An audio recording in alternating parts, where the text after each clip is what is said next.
দাঁড়ান দাঁড়ান দাঁড়ান দাঁড়ান, ভিডিওটা টান দিন না, কি বলতে চাই সেটা শুনেন। আসলে একজন ব্যক্তি দুইটা জিনিস ছাড়া কখনোই সফলতা অর্জন করতে পারে না। নাম্বার ওয়ান সততা, আর 2 নাম্বার পরিশ্রম। পরিশ্রম এবং সততা ছাড়া একজন ব্যক্তি কখনো সফল হতে পারে না। এক গ্রামে 2 জন ব্যক্তি বসবাস করত।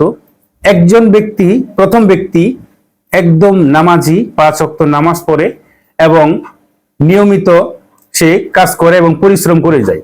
আর 2 নম্বর ব্যক্তি, সে ব্যক্তি কাজ করে মোটামুটি, কিন্তু সে 5 ওয়াক্ত নামাজ পড়ে না এবং সে ভালো পরিশ্রমীও না তেমন। তো প্রথম ব্যক্তি এবং দ্বিতীয় ব্যক্তি একই সাথে কাজ করত। কাজ করতে করতে একদিন প্রথম ব্যক্তি তাকে বলল, তুমি নিয়মিত নামাজ আদায় করো, তাহলে আল্লাহ রাব্বুল আলামিন তোমার কাজের মধ্যে বরকত দিবে। দ্বিতীয় ব্যক্তি বললেন যে আমার এই নামাজ রোজা ইবাদত বন্দেগী কোনোটাই ভালো লাগে না, আমার কথা হচ্ছে আমি দ্রুত গতিতে সফলতা অর্জন করতে চাই এবং সফল ব্যক্তি হতে চাই। তো প্রথম ব্যক্তি দ্বিতীয় ব্যক্তিকে ওয়াজ নসিহত করলেও দ্বিতীয় ব্যক্তি সেটা কখনোই ভ্রুমক্ষেপ করে নাই, তার কথা শুনেনি। কোনো একদিন প্রথম ব্যক্তি এবং দ্বিতীয় ব্যক্তি একই সাথে কাজে গেলে হঠাৎ করে দ্বিতীয় ব্যক্তি মাটির নিচে ঘুরে ঘুরে যখন কাজ করতেছিল, হঠাৎ করে স্বর্ণের একটা কলসি পেয়ে যায়। দ্বিতীয় ব্যক্তি স্বর্ণের একটা কলসি পেয়ে যায়। সে কলসি পেয়ে তার মধ্যে অনেক স্বর্ণ মুদ্রা, রৌপ্য মুদ্রা, অনেক টাকা ভর্তি এটার মধ্যে ছিল, ধন সম্পদ, যা দিয়ে সে কয়েকদিনে বেশ কিছু পরিবর্তন তার মধ্যে চলে এসেছে। সে কাজ কর্ম, বাহিরের পরিশ্রম সবকিছু ছেড়ে সে গ্রামে ঘুরে ঘুরে সে অহংকার এবং বিদ্বেষ, হিংসা মানুষের সাথে করা শুরু করলো এবং যত ধরনের পাপিষ্ট কাজ আছে সে সব কিছু করা শুরু করলো।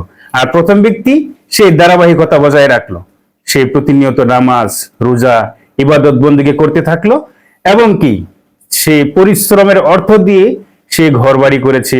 প্রথম ব্যক্তি পরিশ্রমের টাকা দিয়ে ঘর বাড়ি, দালান কোঠা সবকিছু করেছে, পাশাপাশি তার ছেলে মেয়ে তাদেরকে লেখাপড়া, পাশাপাশি সে তার মেয়েদেরকে বিয়ে দিয়েছে, সবকিছু করেছে।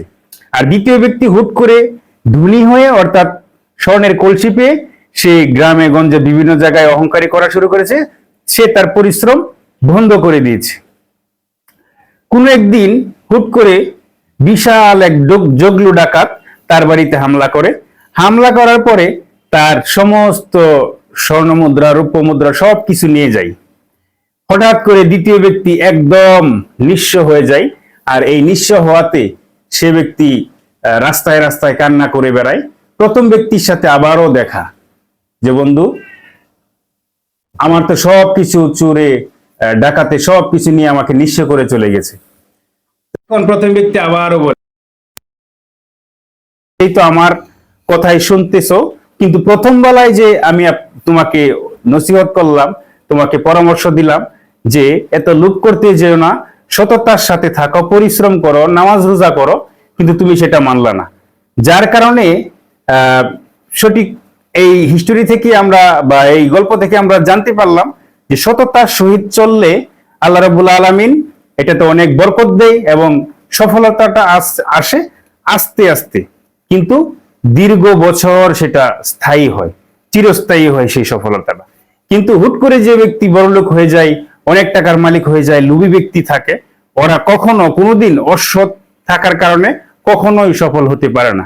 তো হুট করে যদি কেউ সফল হতে চান, কখনোই সেটা সম্ভব না।